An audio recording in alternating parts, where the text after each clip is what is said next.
Hello les amis, bienvenue dans cette vidéo. Nous allons voir aujourd'hui les directives, comment customiser ou comment déclarer, définir nos propres directives en fait sur nos éléments HTML. Alors dans les vidéos précédentes, nous avons vu pas mal d'utilisation des directives comme vmodel ou vif ou ce genre de directives qu'on pouvait binder directement ici. Par exemple, si je prends le cas de vif ici, on pouvait faire quelque chose comme ceci. Donc vif, c'est en quelque sorte, c'est une directive que Vue.js nous offre déjà de base. On va voir donc aujourd'hui comment utiliser une directive ou créer une directive à notre sauce et rajouter plus de fonctionnalités sur nos éléments HTML et avoir du contrôle dessus. Donc aujourd'hui, donc j'ai enlevé donc ici le titre qui s'affichait ici. Si je modifie ici, on voit bien que c'est le titre qui est là. Donc voilà, je vais enlever ce titre-là. Ce que je vais faire, je vais rajouter un div tout simplement sur lequel on va travailler. Je vais rajouter ici son style qui est juste la hauteur, la largeur et puis le background color. Donc nous avons ici notre élément HTML. Alors ce que je peux faire par exemple, je sais pas, je rajoute juste un display flex par exemple, display flex, juste pour centrer le contenu, justify content center et item center. Voilà. Alors à l'intérieur, je vais juste faire div par exemple, juste pour avoir du texte. Et ici, je vais rajouter donc du color à quelque chose de black. Black. Alors, je sais pas s'il y a un autre black, mais bon. Ok. Donc on peut se limiter à ça. Donc le but ici donc c'est de voir le fonctionnement des directives. Là j'ai sur la partie script ici, je vais mettre par exemple un TypeScript pour avoir un petit peu plus d'autocomplétion pour que VS Code utilise l'autocomplétion, mais vous pouvez vous pouvez passer outre du TypeScript si vous n'avez pas paramétré cela sur votre projet. Donc ici, ce que j'ai, le directive, ici par exemple, nous avions le vif, je reviens sur le cas de vif, nous avons donc ici, nous pouvons avoir ici une valeur true ou false. Comme on avait vu, cette valeur-là, lorsqu'on a true ici, et que je reviens ici, hop, il va l'afficher au niveau de notre DOM. Donc je déplie à cet endroit-là, on a donc notre main et notre div à cet endroit-là. Si je mets un false, il va commenter cette partie-là, il enlèvera, il le démontera donc du DOM. Donc le but ici donc c'est d'avoir quelque chose de contrôle. Supposons que nous ayons une directive, on va déclarer une directive qui va changer par exemple cette couleur-là par exemple. On va prendre juste cet exemple-là. Donc ici pour déclarer une directive, on va prendre un const par exemple, on va déclarer une directive, c'est à peu près un composant fonctionnel en quelque sorte. Donc ce que je peux faire ici, custom par exemple, je peux faire quelque chose comme, alors je sais pas comment on va l'appeler, je vais faire juste v custom par exemple, juste juste pour illustrer notre définition ici. Donc vcustom ici. Le vcustom, on peut le déclarer de deux façons. Si nous avons ici un objet, ce sera considéré comme étant un option API, où on pourra déclarer les hooks par exemple, les setup ou les mounted ici, par exemple les méthodes mounted et tout un updated et tout un tas de choses. Before mount et unmount et tout ça. Donc ça se comporte vraiment comme si c'était un composant Vue.js. Et également, on peut avoir une écriture un petit peu simpliste qui aura quelque chose ici. On aura l'élément ici, par exemple, un élément ici, et là, on aura donc le binding qui sera là. Par exemple, on peut avoir quelque chose comme ça. L'élément ici, je vais faire un console log, on va voir le type. Mais par exemple, si je prends donc vcustom, donc la nomenclature, elle est importante. Le vcustom ici, ce sera donc v-custom. Custom. Donc c'est quelque chose comme ceci. Donc on voit bien qu'il est utilisé. Si j'enlève ça, mon éditeur me dit qu'il n'est pas utilisé ici. Donc c'est important de le savoir. Et puis voilà, si je reviens donc au niveau de la partie console, je rafraîchis, tac. On voit donc notre console log ici à cet endroit-là. Le premier élément, en fait, ici, c'est un HTML element, ici. Je vais donc HTML element.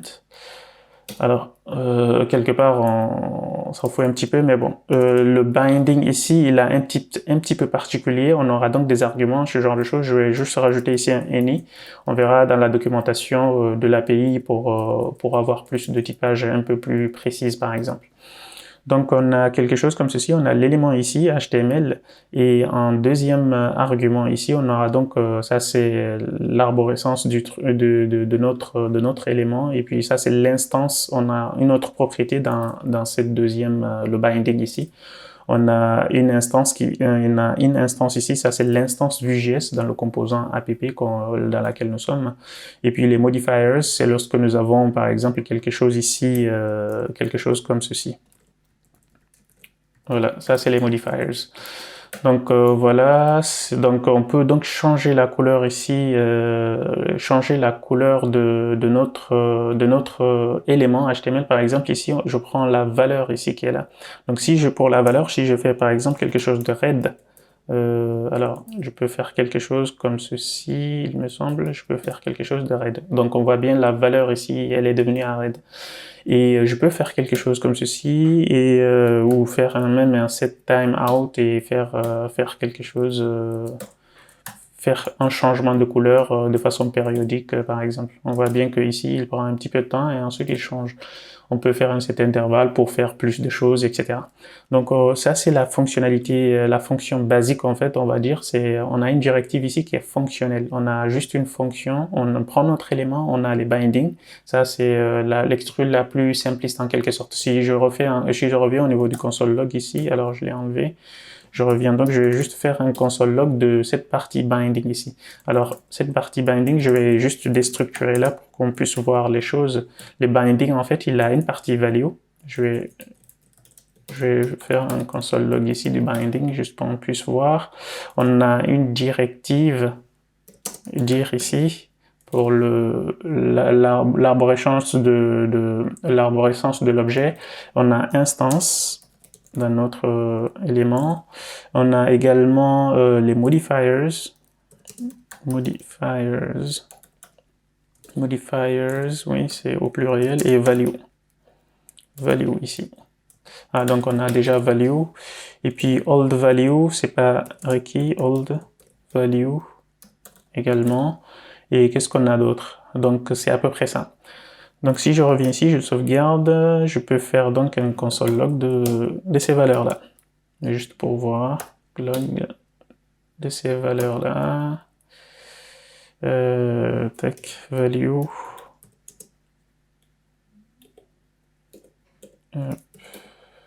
Dir, instance, modifiers, vault value. Voilà. Si je reviens ici, on a donc nos éléments à cet endroit-là. Donc on a notre console log qui s'affiche bien. On a la valeur. La valeur, j'ai un petit peu du mal pour qu'il s'affiche, j'ai l'impression. On a la valeur ici qui est red, et ensuite on a notre mounted ici qui est donc l'objet. Par défaut, il va mettre en place ces deux éléments-là. On aura donc le mounted ici.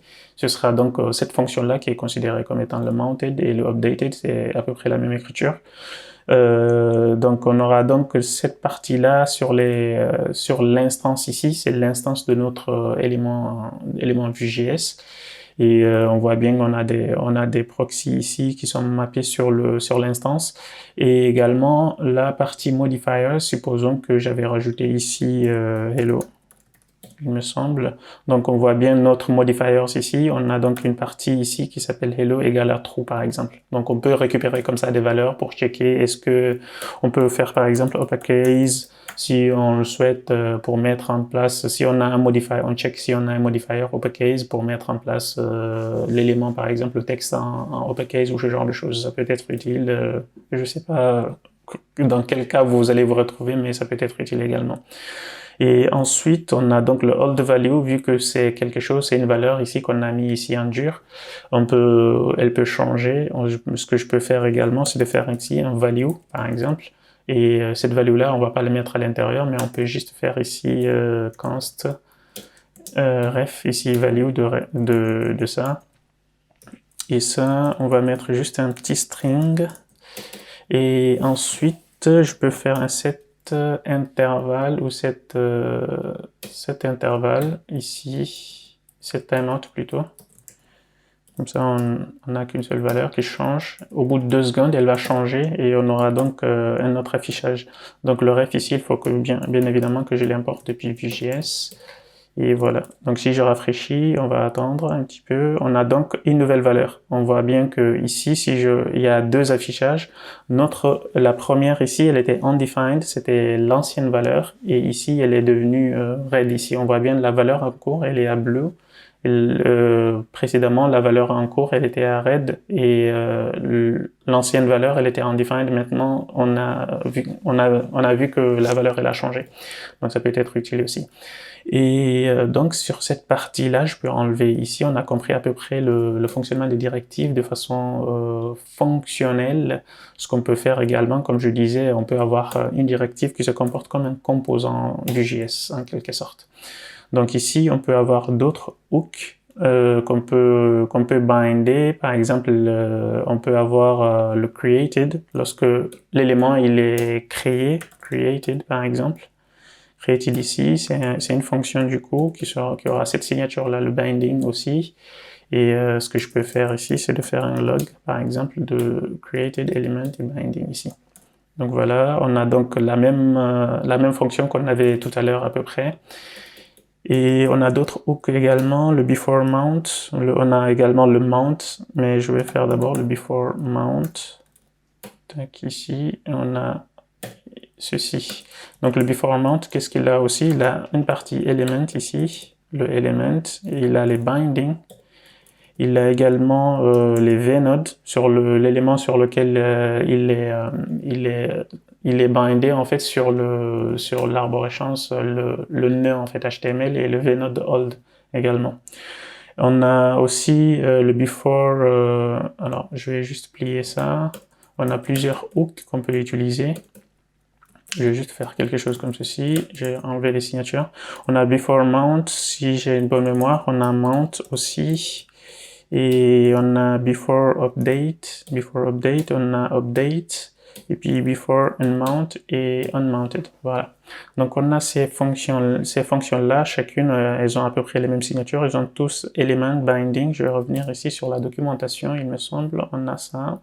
Si je reviens ici, voilà, on a donc les signatures ici, on peut les déclarer de cette façon-là. Donc si vous voulez retrouver cette partie-là, il faut venir tout en bas, on a sur la reusability ici et avoir donc les custom directives. Donc on explique ici chaque élément, ce qu'il fait, le fonctionnement de chaque élément, ça peut être utile également de le changer. Et voilà, je pense qu'on a fait le tour sur cette partie-là, donc ça pourrait servir. Donc juste pour rappel ici, les fonctions before mount et mount ici, notamment ça peut être utile lorsqu'on fait des add event listeners et à la fin de les démonter en fait, de supprimer les listeners en fait, ou ce genre de choses. Si on a des timeouts qu'on a rajoutés ici, ça peut être utile également d'enlever les timeouts à la fin de faire clé intervalle ou ce genre de choses pour enlever, pour libérer les ressources qu'on a allouées ou ce genre de choses. Donc voilà, et donc ce sera à peu près tout pour cette vidéo. Là je suis sur la partie setup, mais également ça fonctionne à peu près pareil comme on a vu. Je peux enlever par exemple ça et convertir cette partie-là par exemple en Option API. Si je reviens donc à une partie Option API, ce que je peux faire c'est on a donc Export Default ici et on peut avoir ici directive au pluriel, directives ici au pluriel et avoir ici notre v custom ici, on peut avoir donc custom, le nom qui est là, on n'a pas besoin de le préfixer par v à cet endroit-là et donc avoir ici nos propriétés. Soit rajouter ici les hooks comme on a vu, updated et created ici directement, ou alors faire une fonction directement ici comme on a vu dans le premier exemple et travailler avec, on aura donc notre élément ici et les bindings à cet endroit-là. Donc je peux faire toujours un console log de element binding et les elements. Tac, je peux enlever ça. Tac, element et là element par exemple. Voilà, si je reviens, tac, On a donc toujours notre value ici. Alors cette partie-là, le value, il n'y est plus, mais ça peut être... j'aurais pu le rajouter ici dans les data. Voilà, quelque chose comme ceci. Donc on n'a plus le warning. Et voilà, donc les directives, on peut les définir également de façon locale en fait. Là, c'est ce qu'on a fait jusqu'à maintenant. Mais si on souhaite par exemple définir des directives de façon globale, c'est soit on crée un autre fichier, on peut avoir habituellement on crée ici un dossier qui s'appelle directives ici pour organiser notre code et appeler ici notre directive et les importer si on ne souhaite pas le mapper de façon globale, ou alors ce qu'on peut faire également c'est de le mapper directement ici, par exemple avoir quelque chose, je peux faire ici const app égale create app et faire le app mount ici à la fin et ensuite faire ici app et là rajouter directive par exemple. Si je peux faire quelque chose comme ceci, la partie directive, et on aura donc notre custom ici directive. Là, je vais prendre l'exemple que GitHub Copilot nous offre ici. Si je prends le mounted ici, il focus l'élément en fait sur l'élément en cours. Par exemple, si je viens d'un autre élément template ici, j'aurais pu avoir quelque chose comme ceci également, v focus. Et à cet endroit-là, si au lieu de faire un focus, je fais juste un console log de notre element ici, L plutôt. Donc voilà, on voit bien notre mounted à cet endroit-là. Donc ça marche aussi. Là, on l'a défini de façon globale partout où on appellera donc le v-if, il fera référence donc à cet appel-là. On peut également utiliser ici une fonction, comme on a vu. On peut faire une fonction et définir ici le fonctionnement de notre directive. Donc voilà, c'est plusieurs façons d'utiliser les directives. On a vu qu'on pouvait avoir une fonction, un objet, ou alors utiliser les hooks et également l'enregistrer de façon globale à cet endroit-là comme un plugin, ou les rajouter de façon locale, le créer ici et de l'utiliser au niveau de notre template. Ça peut être intéressant également de le savoir. Donc on se retrouve donc à la prochaine pour explorer d'autres fonctionnalités de Vue.js, et d'ici là, portez-vous bien et likez la vidéo et me dire en commentaire ce qui a amélioré ou pas. Je vous remercie, à très vite, ciao.